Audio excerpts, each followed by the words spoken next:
दोस्तों, पेस्टिसाइड एक अंग्रेजी शब्द है और आम जबान में अगर मुझे इसको समझाना पड़े तो वो ये है कि पेस्ट यानी कीड़े और पेस्टिसाइड यानी कीड़े मारने की दवा। अब हम इसको कहते तो दवा है, लेकिन दरअसल ये जहर है जो कीड़ों को मारता है। जैसे आपने घर में सुना होगा कि चूहे मारने की दवा या कॉकरोच मारने की दवा। अब ये दवा से चूहे या कॉकरोच की सेहत अच्छी नहीं होती, बल्कि वो उसे खाने के बाद मरता है। इसलिए यह समझना बहुत जरूरी है कि यह दवा नहीं, जहर है। रश्मि जी ने हमें बताया कि एंडोसल्फान नाम का पेस्टिसाइड उन्हें मां के दूध में मिला था। आइए अब मैं आपको ले चलता हूं कासरगोड, जहां करीबन 25 सालों तक इसी एंडोसल्फान नाम के पेस्टिसाइड की हेलीकॉप्टर से स्प्रेइंग की गई थी। देखते हैं वहां पर एंडोसल्फान का क्या असर हुआ।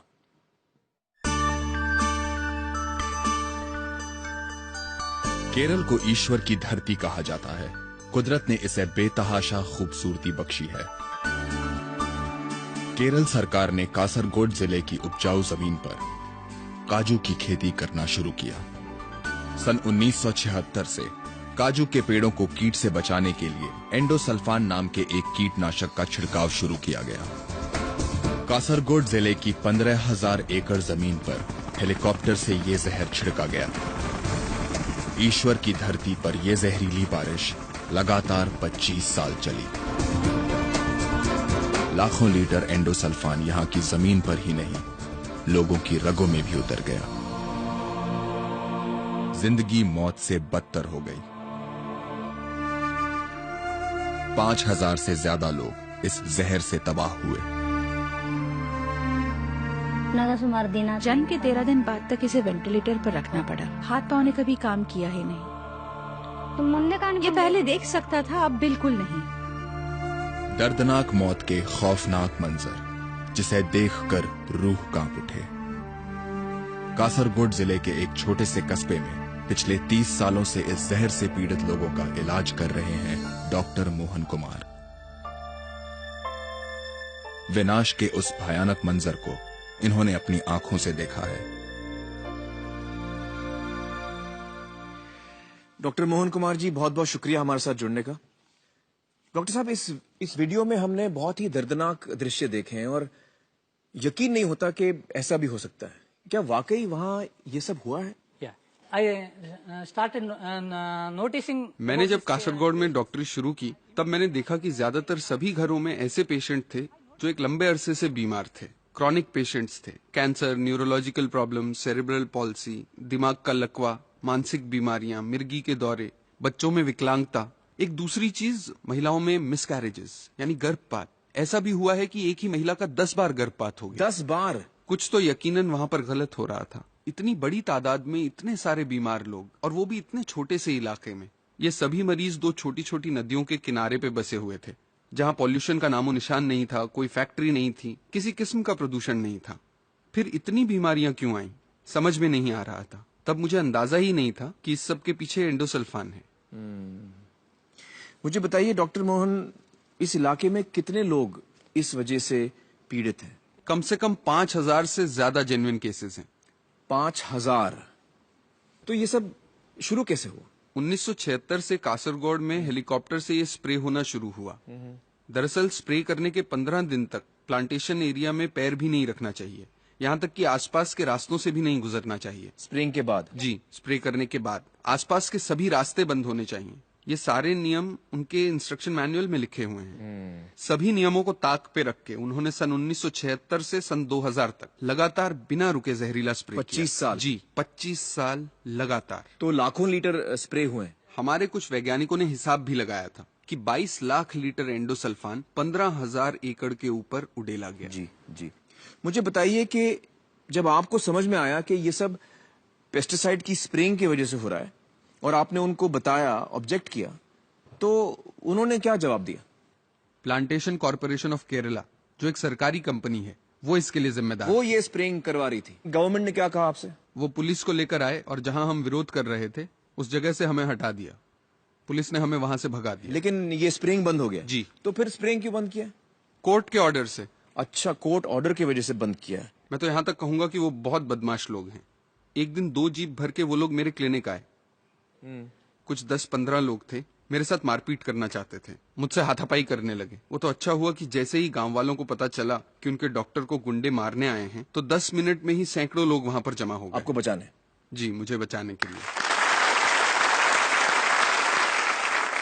आपके लिए जिंदगी कैसे थी डॉक्टर साहब? उस इलाके में रहकर जब रोज आप इस तरह के पेशेंट्स देखते थे, आप पर क्या बीतती थी? लोगों का दर्द देखकर अक्सर आंखें भर आती थी। कई बार ये ख्याल आता था कि मैं यहां से शहर चला जाऊं, लेकिन अपने पेशेंट्स की तकलीफ जैसे मुझे रोक लेती थी, खींच लेती थी। उन्हें छोड़ के कैसे जाता? नहीं जा सकता था। सॉरी। मैं एक बात और कहना चाहूंगा, इस जहर ने इंसान ही नहीं जानवरों को भी नहीं बख्शा। उस इलाके के पशु पक्षी, जीव जंतु, मेंढक, मछलियां सभी खत्म हो गए थे। लेकिन सन 2000 में जब से ये स्प्रे बंद हुआ है, धीरे धीरे सभी पशु पक्षी वापस आ रहे हैं। हवा पानी में काफी सुधार हुआ है। अच्छा, मुझे ये बताइए कि जो बीमारियां हो रही थी लोगों को, ये जो बच्चे अबनॉर्मल पैदा हो रहे थे, उसमें फर्क आया ये स्प्रेइंग बंद होने के बाद? खुशी की बात यह है कि पिछले 4 सालों में पूरे इलाके में जन्मजात विकृति का एक भी केस मेरी नजर में नहीं आया है। और ये जो बच्चे गिर रहे थे अपने आप, जो मिसकैरेजेस हो रहे थे, वो केसेस भी बिल्कुल कम हो गए हैं। डॉक्टर मोहन, आपने बहुत साहस दिखाया है, बड़ी हिम्मत दिखाई है और आप बहुत ही अच्छा काम कर रहे हैं। बहुत बहुत शुक्रिया यहाँ आने का और हमारे साथ बातचीत करने का। Thank you so much. Thank you. Thank you. तो दोस्तों, ये वही एंडोसल्फान पेस्टिसाइड है जिसके बारे में रश्मि जी ने हमें बताया था कि उनके टेस्ट में मां के दूध में एंडोसल्फान की मात्रा परमिसिबल लिमिट से 800% ज्यादा थी। और मां के दूध में पेस्टिसाइड आने की वजह यह है कि हमारे कई खाने के पदार्थों में पेस्टिसाइड्स मौजूद हैं, यानी कीड़े मारने का जहर मौजूद है। और दोस्तों, इसके बारे में सबसे बेहतर जानकारी शायद उसके पास होगी जो हमारा खाना उगाता है, यानी कि एक किसान। महाराष्ट्र के नासिक जिले के अंगूर देश भर में मशहूर हैं। ताजे ताजे और रस भरे अंगूर देखते ही मुंह में पानी आ जाता है। लेकिन जो किसान इन अंगूरों को उगा रहा है, वो इन्हें नहीं खाएगा। 6 साल पहले मुझे मुंह में छाले हुए थे। उस टाइम अंगूर का सीजन था, तो मैं रोज अंगूर खाता था। हम अंगूर की खेती के केमिकल स्प्रे करते हैं, तो फिर मैंने मेरे खेती का अंगूर खाने बंद कर दिया। तो मेरे मुंह के छाले बिगर दवा वो अच्छे हो गए। इंसेक्टिसाइड नहीं डाला तो इधर इंसेक्ट ने बाइट कर दिया इस बेरी को, तो काला दाग आता है। व्यापारी जब आता है वो देखता है इस पे बंच पे काले दाग है, तो भाव गिरा देता है, तो हमें फिर नुकसान हो जाता है। तो हमें मालूम है इससे क्वालिटी खाली दिखने के लिए बढ़ती है, उसके न्यूट्रिएंट्स कम तो होते हैं लेकिन पॉइजन अंदर जाता है, इसलिए खाली व्यापारी पर्पज के लिए करना पड़ता है।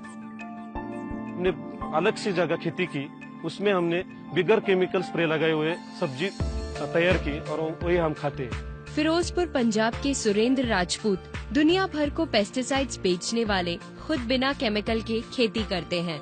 ये दवाइयाँ जो फार्मर्स में से लेके जाते हैं वो कीड़े मार दवाइयाँ होती हैं। स्लो पॉइजनिंग जो है ना, ये है।